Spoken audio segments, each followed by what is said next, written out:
Hey everyone, and welcome to The Explainer. Today, we're diving into something we all use every single day, but, we probably don't think about it nearly enough. Money. We're going to go on this incredible journey from ancient trading all the way to that simple tap of your phone. So, just think about it for a second. The last time you bought a coffee, you probably just tapped your phone or your card and boom, coffee's in your hand. It's so easy, it's almost magic, right? But what is actually giving that little digital tap any real-world value? How does that become a coffee? Well, the answer isn't really in the tap itself. It's actually part of a story that's been going on for thousands of years. And to really get our heads around our modern digital finance world, we've got to go way, way back to the beginning. Back to a time before coins, before paper, before money as we know it even existed. It all starts right here with the barter system. This is the OG of commerce. It's super simple, super direct. You have something I want, I have something you want, so we just trade. For thousands of years, this was how the human economy worked. But, there's a huge catch with bartering. Imagine I'm a farmer and I really need a new axe from the village blacksmith. I offer him, say, 5 of my best chickens. But what if the blacksmith looks at me and says, "Sorry, I don't need chickens. I need wool." Well, our deal is dead in the water. This little problem is called the double coincidence of wants, and it's a massive roadblock for trade. And as our societies got bigger and more complex, you can see how these problems with bartering just got worse. Transactions were painfully slow. Trying to save up your wealth was a nightmare. Your grain could rot, your animals could get sick, and just finding that perfect trade match was a constant headache. It was so obvious that people needed a better way. And that need for a better system, it sparked a total revolution. This timeline right here is going to be our roadmap. We're going to follow this incredible journey from the very first forms of money, like shells and salt, to the invention of coins, and then into the really abstract stuff like paper and digital money.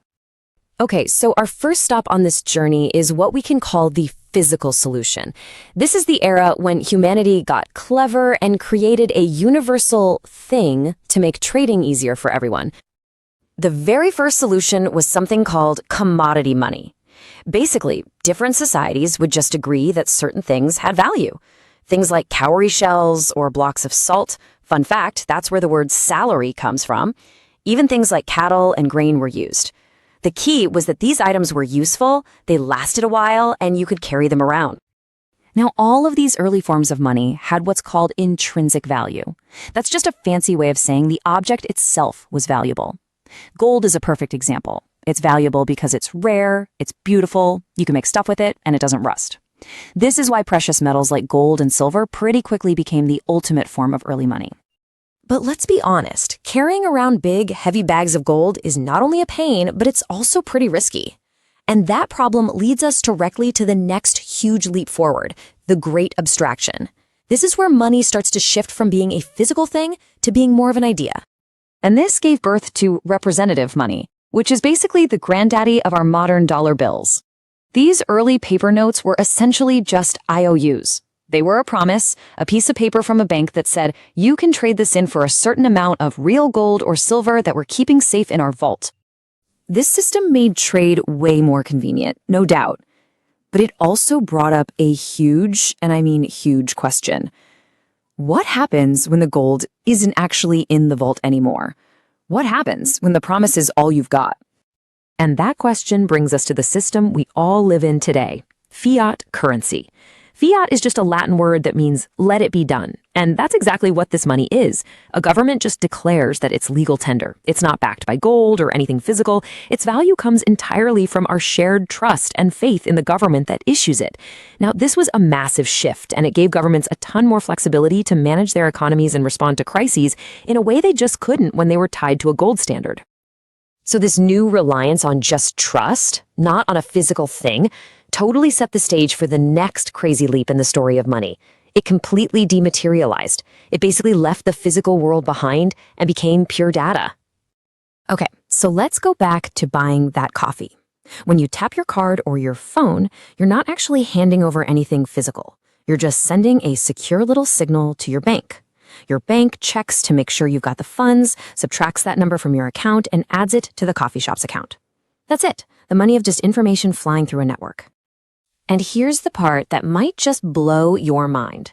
The reality of our modern financial world is that over 90% of all the world's money, we're talking dollars, euros, yen, all of it, it doesn't exist as cash or coins. It's all just numbers, just digital entries on computer servers managed by banks. So where does the story go from here? What's next? Well, the next frontier is actually being written right now as we speak. And funny enough, it's kind of a return to a really old idea, just in a brand new digital package. This brings us right up to the cutting edge of finance, cryptocurrency.